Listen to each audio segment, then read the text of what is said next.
Welcome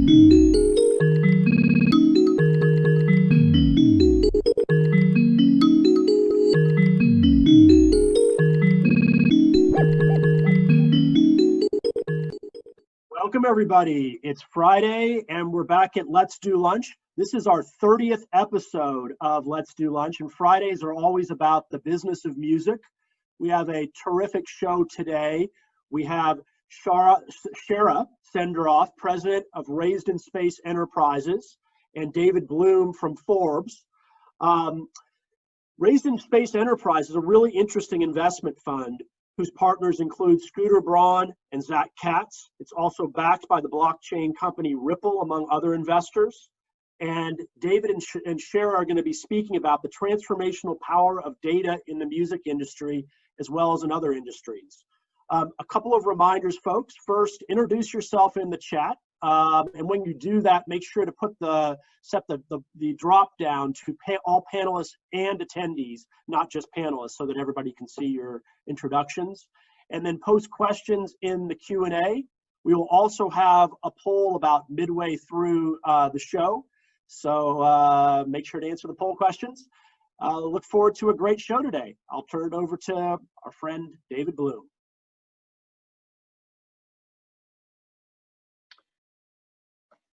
Hey everybody, delighted to be with you. Happy week of Cinco de Mayo. In honor of that, we've got a few Mexican wrestling masks out here. I am so delighted to be with Shara, who I have interviewed in the past a couple of times with her partner, Katz.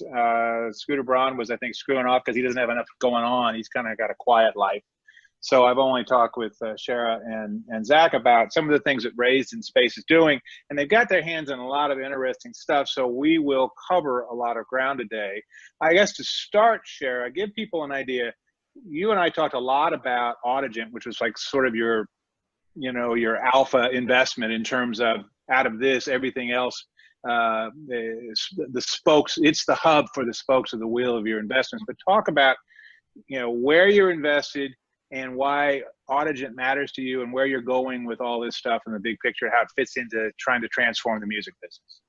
Sure. So I guess to jump in and kind of give a larger scale context, and then I'll sort of zoom in, is that we launched Raised in Space as a venture to tackle an area that frankly needed someone to take responsibility, which is this sector of music and tech, which historically hasn't had an opportunity to dance well together, given the fact that the music business notoriously puts gatekeepers in front of gatekeepers in front of gatekeepers, has sort of this inability to lean into technology. And their reasoning has frankly here and there been correct, which is that a lot of the technology side has too often tried to fit a square peg into a round hole and has come to the music business and said, you're broken here, here, and here, and in order to fix it, you need to utilize this technology. Well, that's not the case. And most often that's not the case, because the music business doesn't need technology at every corner to innovate what it's doing. It needs new behavioral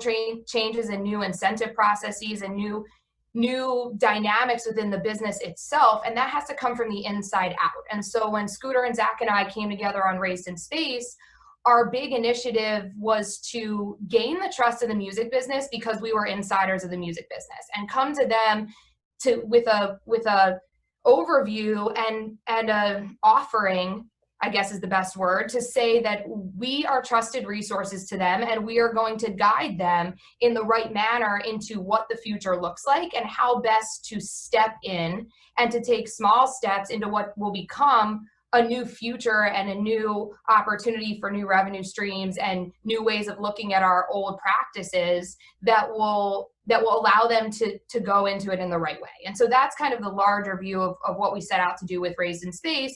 And equally as important was the statement of our mission, which is to raise the value of music. It's not to find the next tech innovation that we can jump head first in. It's to ultimately bring back value to the music business and to solve their largest problems. And so I guess that's a great segue into the company that you brought up, Audigent, which the best way to know and understand what we're doing with that investment is that we intended to make a central investment into data, because we found that one of the biggest problems within the music business is that there is zero accountability and responsibility when it comes to the ROI of our digital ad spends. Everyone knows that when it comes to marketing an artist, when it comes to marketing an album, we have to be able to understand a formula for how we scale audience and how we drive eyeballs to those creative assets that we spend often months and months and months creating. And those assets are not, they're not extensive. There's a handful of them. They might be a single, it might be an album, it might be a music video, and then it's a tour, which will obviously get into the ramifications of what has happened from Corona with the touring business. But specifically when you're marketing an asset, the music business has been casual, to say the least, about how they spend their digital advertising dollars. There are a few people that can even handle a conversation around an ROI, and it's simply not a responsible way to spend money to try to grow an audience. And so our goal was to really focus on a solution that could bring precision targeting to allow us to deliver the right music assets to the right people, and then be able to put a magnification on what a return on investment is. We have to be responsible about looking at that. And that begins with data. It begins with an audience. You have to be able to first aggregate that audience into one place so that you can dissect it and you can determine how best to use it. And that was one of the biggest problems, and has been one of the biggest problems over the last 5 years as it relates to the music business, which is that our stages, no pun intended, for how we magnify our content, it are the social networks, the Facebooks, Instagrams, Twitters, now TikTok, obviously in a big way. And if we're relying on houses that we don't have the keys to enter, how can we obtain the data to make the right, most responsible decisions about how we scale beyond and where we're headed? It's not. So basically, when you're talking about so artists left and right have been connecting on Instagram and YouTube and places like that, and then you don't really get the data very well, even if you're the artist and you don't know what to do with it necessarily. So you've got to figure out how you can take that and find out who that audience is and really connect with that audience in lots of ways to build something more substantial. So give me an example of how your company's Audigent and others might improve that data knowledge in a sort of real world way. Like, give me a little quick case study if you can. So the beginning of that starts with obtaining audience into your ocean. So one of the things that's interesting, and you nailed it, which is that our music artists have built their audiences in everyone else's oceans. They brought their audiences to Facebook first, they then brought them to Instagram, they then scaled them on TikTok and Twitter and all the likes. And by doing that, all of their fans came to those platforms. So in order to reach those fans, we have to effectively cast a net, put out a fishing rod, bring in fish, show them in a rental style manner an advertisement or a promotion for whatever it is that we want to promote. And then after we show them that promotion, those fish effectively swim back into the ocean. We never are able to catch them in our own. And so the beginning step of being able to put data science around the music business is to begin by creating our own oceans. And the only way you're talking about farm raised catfish instead of wild caught. Right? Yes, exactly. We need farm raised fish. This is not catch and release, for God's sakes. I mean, it's like we want to keep them and we want to put them on the wall where we can see them all the time, right? And we want to raise them on our farms. Exactly. Raise them on your farms, put them through your little sluice gates, and do all that stuff that they do on farm-raised catfish. Yeah, because if they're raised on your farm, you know where they've been, you know where they're going, they're within your gated system, and you can track and you can learn and you can get to know them better. And so we have to begin that way. And so the first thing that Audigent does, which let me explain Audigent a little bit. So Audigent, the meaning behind the name is intelligent audiences, and to be able to understand your fans. Audiences in music are simply fans. So Audigent, of which Raised in Space has launched a white label of called Music IQ, which is also important because we all know that the music business needs really, really simple terms and digestible on-ramps to new platforms. we white labeled it as Music IQ on purpose because we wanted to give it a more digestible brand name, but also we wanted to be able to add modules that are specific to the music industry, because we know that while a lot is applicable to sports and entertainment as a whole, there are a lot of specific data sets that are really informative for our larger roadmaps that are specific to music. So first we catch the fish and we bring them into our farm.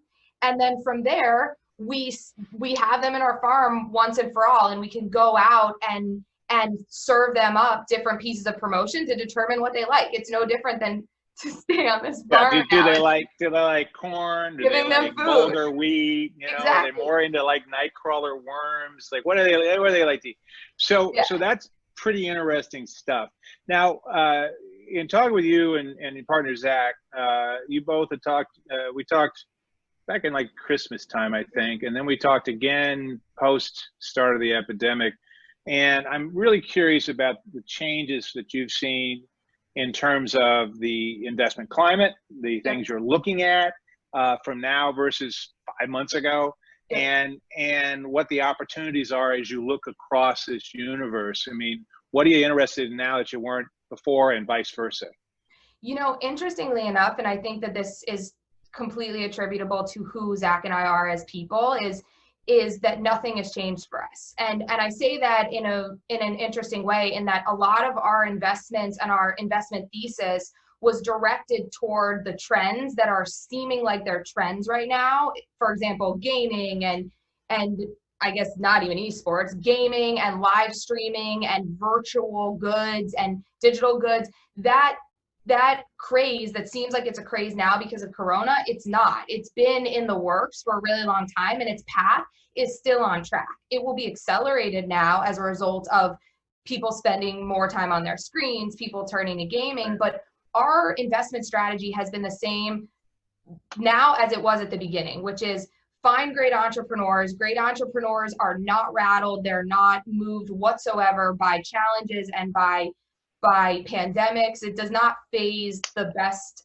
ones that are out there. And so our strategy has always been find concepts that don't address a Band-Aid, but address a long-term future, and find the founders who can very systematically and very intelligently architect a roadmap that can give them enough runway to go the distance. And I think that if anything is more of a focus now, it's validating the founders that have thought far beyond this time, because your ability to maintain your funding and to not run out of funding around this, what could be like 24 months, is a really, really important piece, because we're going to lose a lot of companies.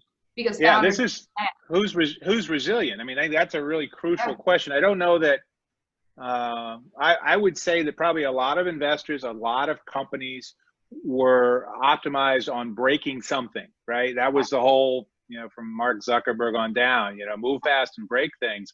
What they didn't do was build a resilient company. I mean, I'm not talking about Facebook in particular here, but 2016 suggests they were vulnerable too. They weren't resilient in a useful way. And that's probably a new trait that you are now particularly aware of. It's like, it's not just how do you get through, but like, how do you build a resilient business model? How do you build something that'll sustain? I mean, what you mentioned to me, it was a little bit like a bunch of old boyfriends calling you up and saying, hey, you know, it didn't work out before, but now you want to date now? It's like, I mean, you've got these companies hitting you up, right? I mean, all the old guys you said no to are coming back, right? They came back because they said, look, now, I guess we can specify that to live streaming. That's a lot of what we've seen come through our door again. And the first go round of live streaming for Raised in Space was as soon as we launched 18 months ago, we got inundated with, well, first off, just to pause and segue a little bit, our LP is Ripple, who is a blockchain company through and through. They reinvent international payments. They have a focus on cryptocurrency. They are a centralized business, but have a decentralized component and are obviously proponents of the future of blockchain. Blockchain, Zach and I have a very, very clear view on how we believe it will benefit us now, in 3 years, and in 5 years. It's not a buzzword for us. We've been looking at blockchain technology for 5 years before we started Raised in Space. But to the outside world, they landed on that buzzword, and every deck I got was X business built on the blockchain. With blockchain, right. It's always like that little, it's like pet food with blockchain, or exactly. whatever. It's really funny to see some of that happen. Anything with blockchain. And it's funny because I always say to people, like, I don't send you an email and say like, hey, I sent you a letter on, I sent you an email on the internet.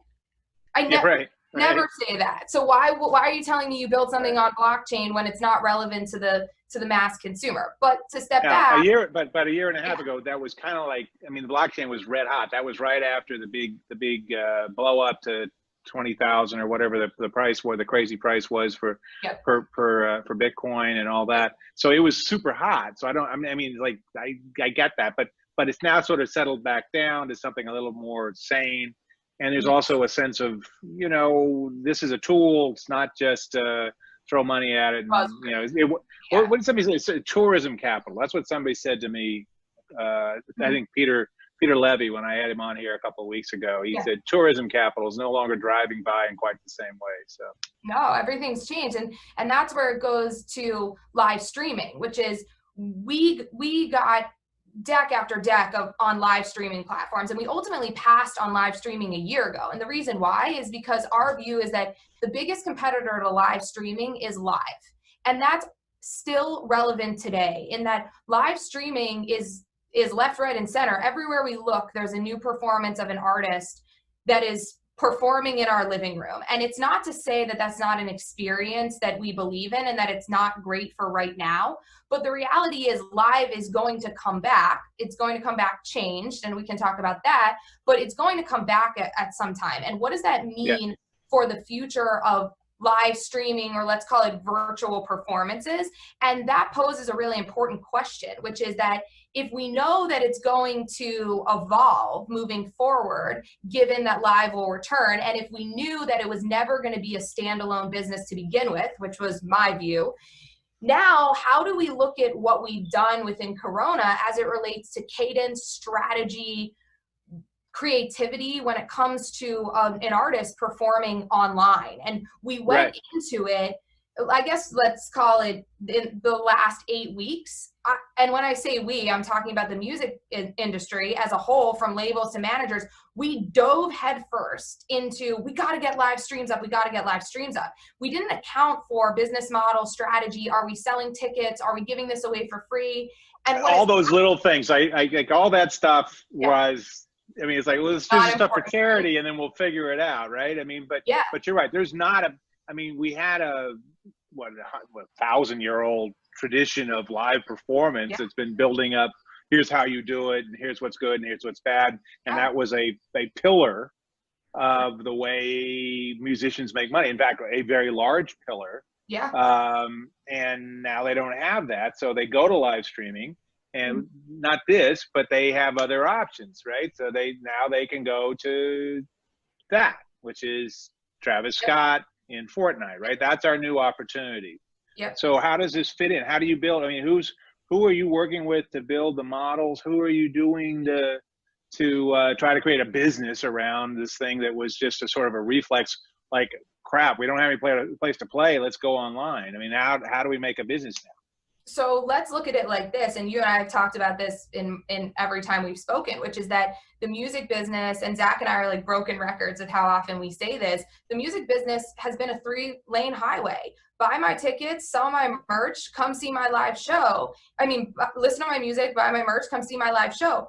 Effectively, we lost basically 2 of those highways. So now it's a 1-lane highway, and the 1-lane highway that's really available is streaming. Streaming is not going to save the day when it's become a fraction of our overall revenue pie.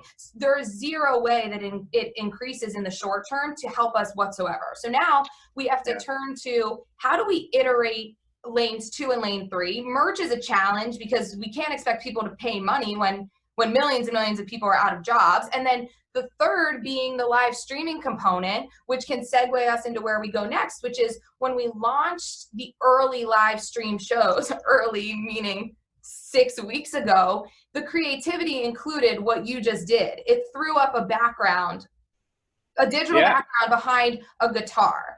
Is that innovation? How long are audiences going to be interested in watching somebody perform over and over and over again with in the same format, with the same level of creativity that is not innovative from a production standpoint? It doesn't allow immersive activity. It doesn't allow engagement.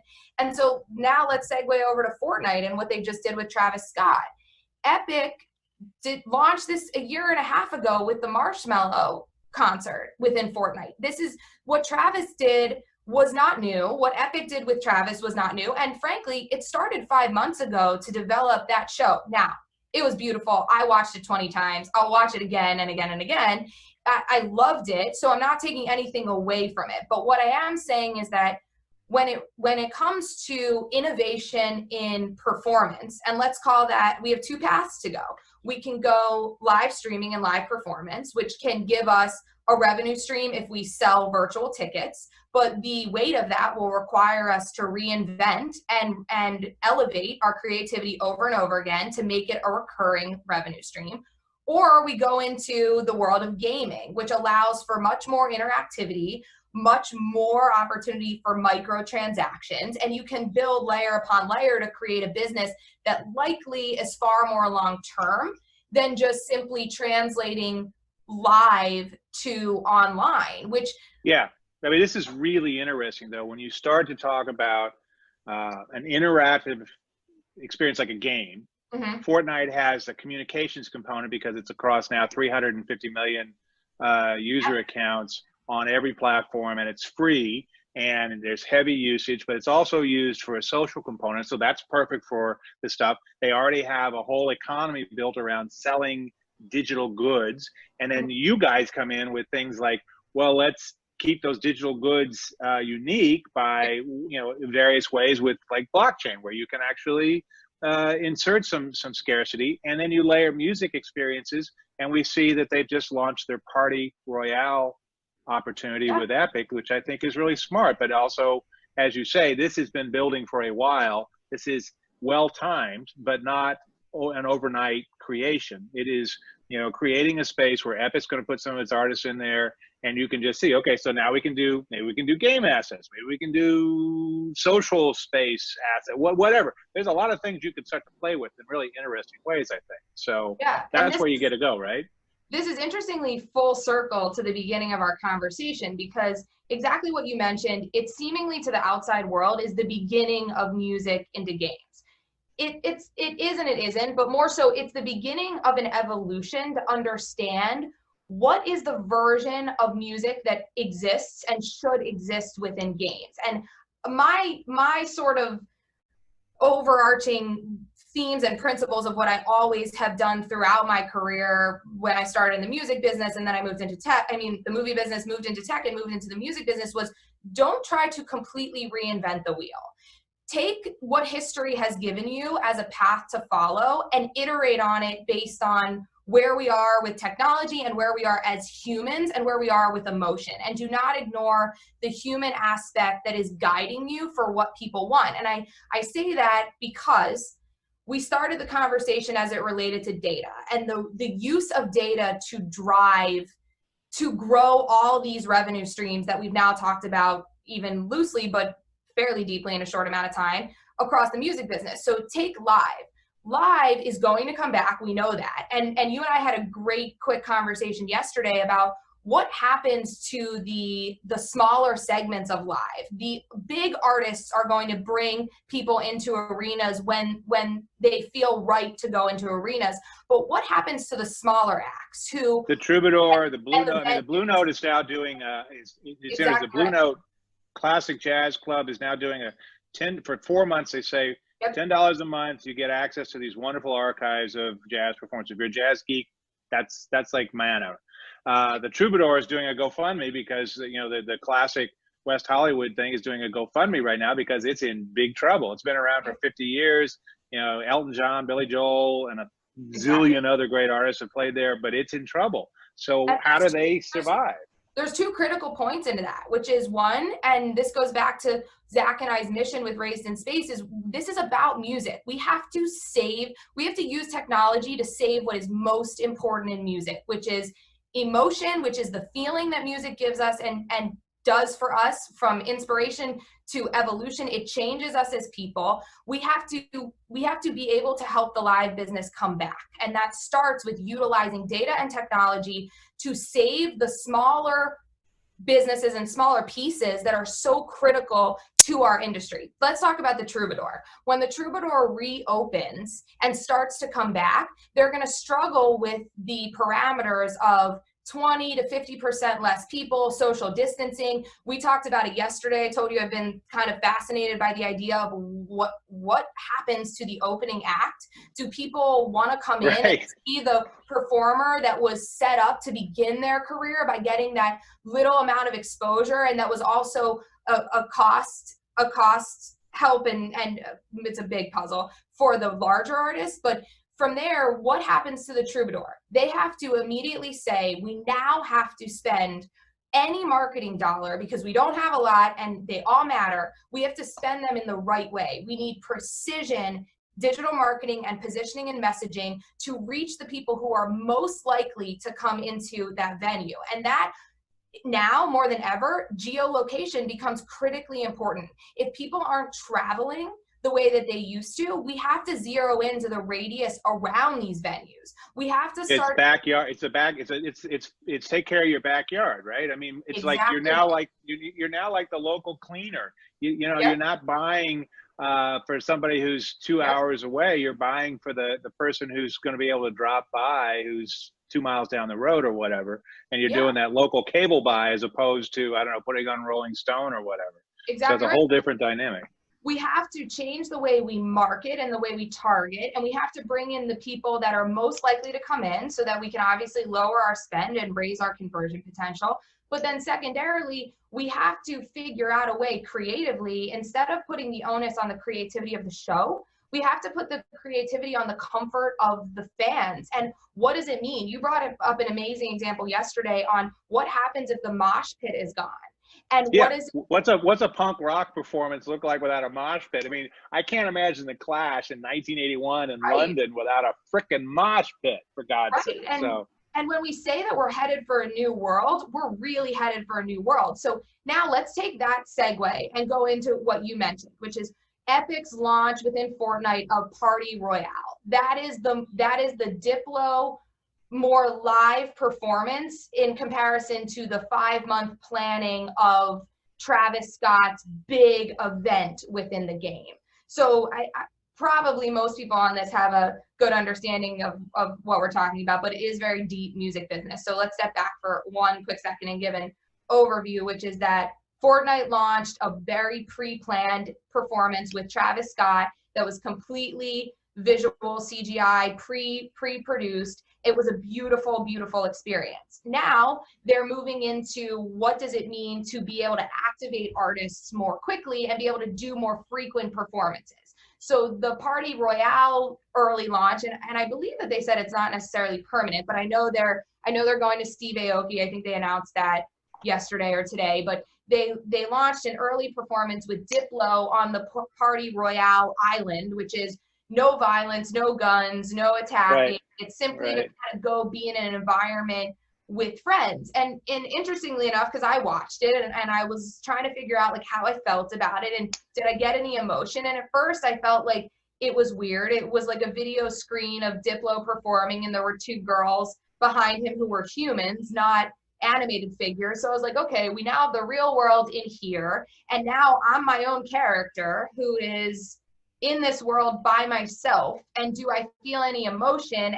But what I'm seeing around me is beautiful, but it's a video game. And am I feeling the music? And instead of putting up this wall of, well, this is taking away from live, I want to be open to all of what we can do with music. And it's interesting because I found myself by the end, and I asked a couple people, everyone has kind of mixed feelings. I think we'll evolve into what we feel.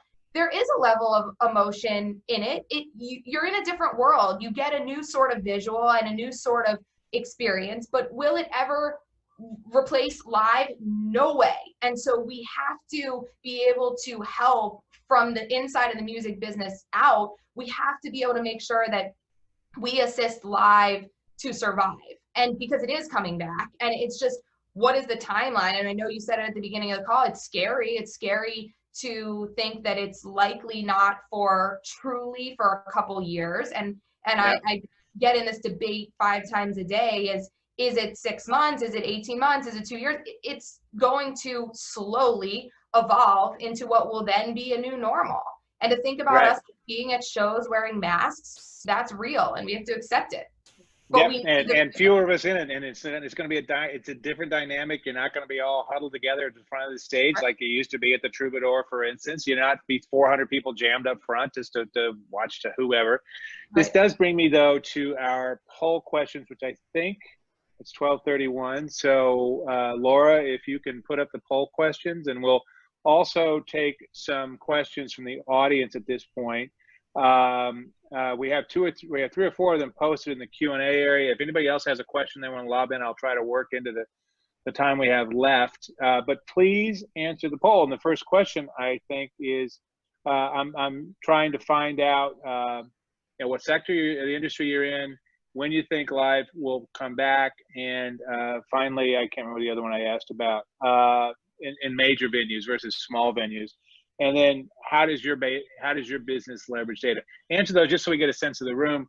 But if you have a Q&A, go to the Q&A section and post a question there. One of the first ones, Jeff Stansfield, who is a bit of a ringmaster of sorts of his merry band of audio video specialists, asks if is there a trend toward open sourced metadata where people can share information across platforms and all that, or is it more walled garden stuff? What are you seeing in terms of the things you're backing and where it's going?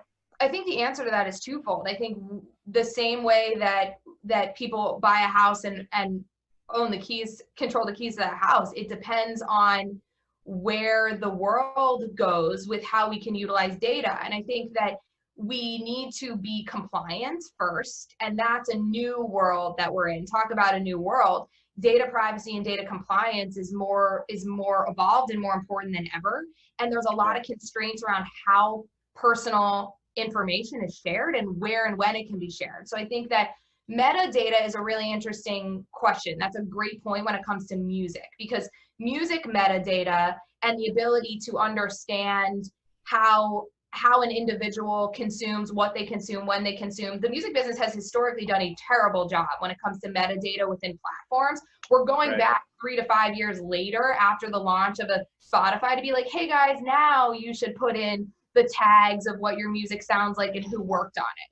We can't do that later. We have to do that. It's only 60 million songs. It's not that big a deal, right? You can just do it overnight. Exactly. We'll do that. And so I guess the best answer to that is the use of metadata when it comes to open source is simply as open as the sources can be and are willing to be, and where a platform comes in and when they're launched and how important they think about metadata and databases and building the architecture behind their business. And for me personally, I will not invest into anything that is not foundationally sound as it relates to maintaining data, keeping data, having a data strategy, and understanding what you're doing and what your responsibility is with the data that you have. And then to answer that in a larger form, our investment into Audigent, which is the data company we mentioned, was focused around a need to drive the message that data is critically important, and the way we structure it and the way we think about it has to happen. And a lot of what that company is doing is they're leading the charge in how to think about it, what it means, and to try to kill the notion that data is owned, because I own my data, David, you own your data, Ned owns his data, and that's where it begins and ends. So there's a lot of I own my data conversation that we own the data that happens in music. And frankly, my response to it is, guess what? I own my data, you don't own it. And that's really where it begins and ends. But it's an educational journey, and my message is I could talk about it for days, but it's really important that people and companies and founders and technologists understand the intricacies of how to use it for good. Yeah. Now we have a question from Valerian Bennett of Pop Network, wanting to know what your work is with Bitfury Surround, which I notice also has one of its people at least popped into the chat room and identify themselves. So Bitfury Surround I love all sounds of my crypto. sounds like something I did to get in trouble again. But what is Bitfury Surround, and why did you guys get involved with it? So we're not involved in it. I think that the larger question probably coming in, and if I'm wrong, then whoever asked it can hit me personally, and I'm more than happy to have a conversation about it. Is I think that it's the notion of where is crypto headed, and it's more for us. And I guess let me take that a little bit in a different direction. The future of digital currencies and digital collectibles is a really important part of why we launched Raised in Space, because we believe that there needs to be an evolution for how we consume and what we own. So think about it like this, which we also talked about, and you and I have talked about a lot, which is the idea of owning a physical vinyl and what that meant for you as a fan, and your ownership and loyalty over the artists that you loved. And your expression of your love for them. I mean, exactly, it becomes this taste signifier, right? I mean, you have your big, like, you should put up your cool spacey vinyl background, because we've now seen your platinum plaque. But yeah, there we go. See, that's totally appropriate. Yeah, but you're right. So the vinyl became this way to show what you care about. Now we virtualized all that stuff. So how do we show the things we care about? How do we signify, oh, we like that movie and we like that artist and we like this album was really important or whatever? So how do we do all that? So, and when we digitize that, what do we lose? And when we digitize it, what do we gain? And I think that that's the important part around the idea, the notion of digital currencies or collectibles or whatever it is. And the way that we look at that within Raised in Space is that you have to be able to take value from a new version of the vinyl. So just to your point, if I give you a digital collectible of your favorite band or artist, where does that live and what do you do with it? And how do you frequently showcase it? Is it, right. Does it live in your you don't have a digital shelf to show off in Fortnite, right? I mean, if you had a little space in Fortnite, for instance, or one of those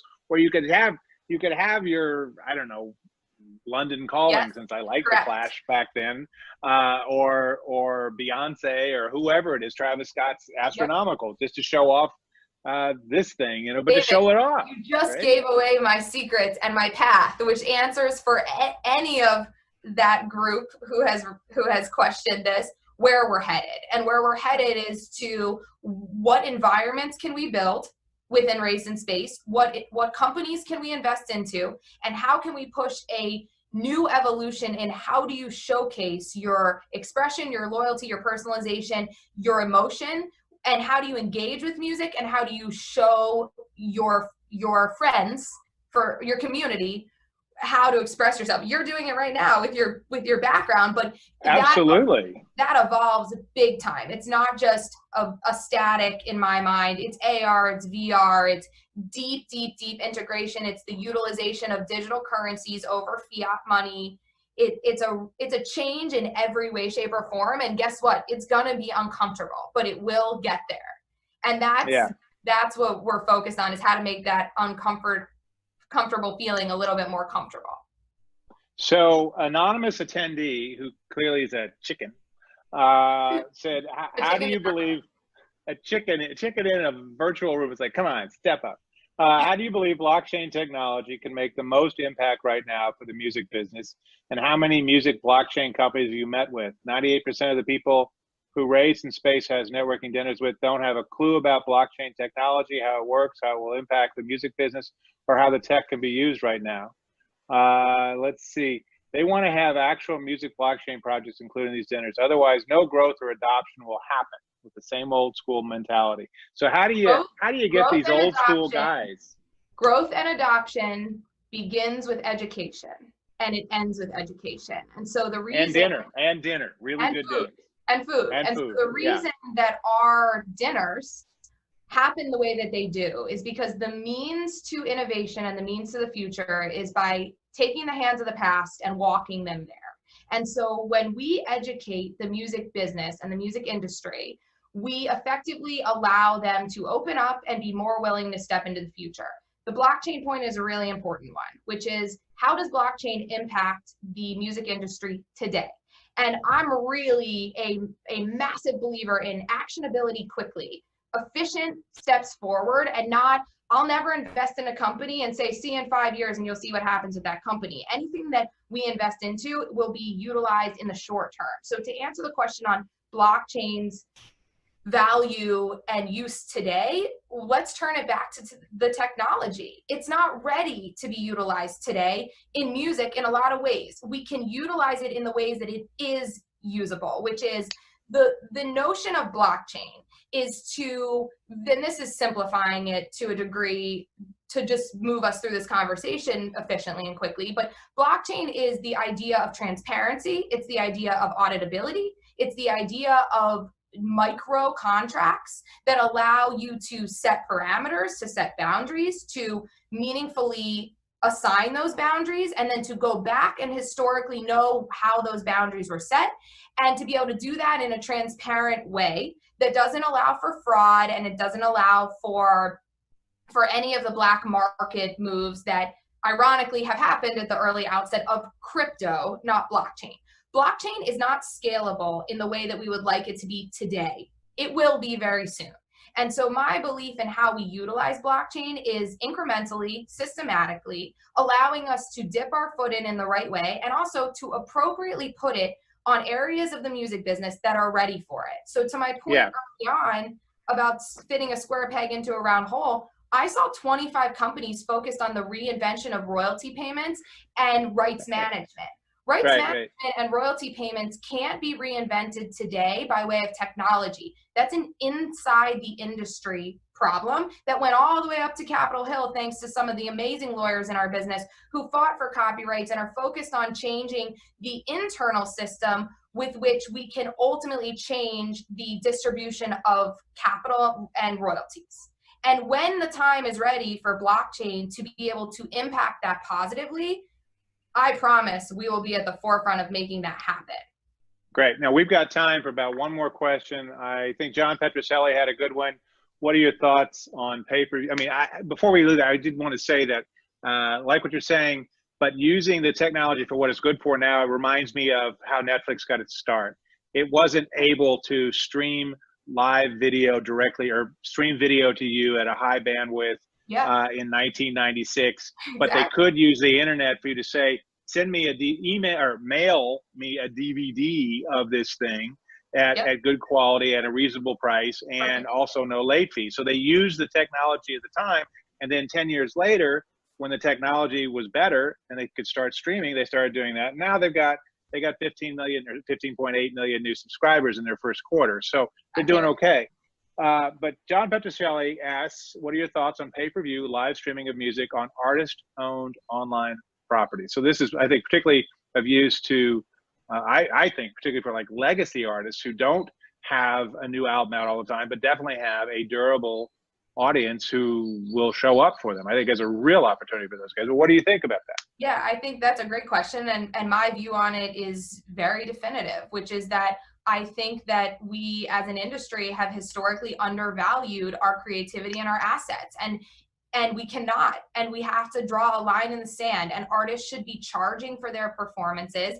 Yes, there's a component that can go to charity. There's a component and a cadence with which you can show yourself and be available and do performances here and there that are for free. But to charge for what you're giving the world, in any other industry, we would not knock that. Why do we knock it in ours? And to your point, David, which is great, on legacy artists being able to bring a comfort, and we talked about this yesterday, there's no coincidence to why I've been listening to the Stevie Ray Vaughns and the B.B. Kings and all the musicians that my dad raised me on, because they give me comfort in a world that has so much unknown right now. And we need to do a combination of respecting where we came from as a music industry, bringing that that comfort from some of those amazing artists who are available to do that, helping them utilize technology to be able to bring that to life, which a lot of the labels are really helping to figure out how to guide them, and then allowing them, and to the point of that question, which was, I think might have had some of the intention of asking whether pay-per-view on an owned and operated platform from an artist is valuable. I think the percentage of artists and their management teams and their teams as a whole that can build owned and operated platforms, simply that have enough experience and knowledge to build businesses that stand alone. If they can, great, because you could take a larger percentage of the margin. But if you can't, then you can utilize the communities in platforms that allow multiple artists to perform and allow you to put up a quick landing page to be able to do it, to gain some additional eyeballs and to also have a quick offering that you can go out with quickly. Yeah, and this is obviously where data is going to come. Once you have that sort of thing, data becomes incredibly valuable. Again, keep them on your farm-raised catfish, not your wild-caught catfish. Exactly. Real quickly, we got the poll results. We closed this thing. Thanks to those who chose to respond. What industry sector are you in? Big shock. About 40% of you are in, almost half are in music, but we have a lot of folks in other areas like online media, about 1 in 6 of you, and in film and TV. And the rest of you, I think, just wandered in off the streets, the virtual streets, to come listen to us, because Shara is so much more interesting than looking at virtual streets with nothing on them. And 2, how soon before we see music in major venues?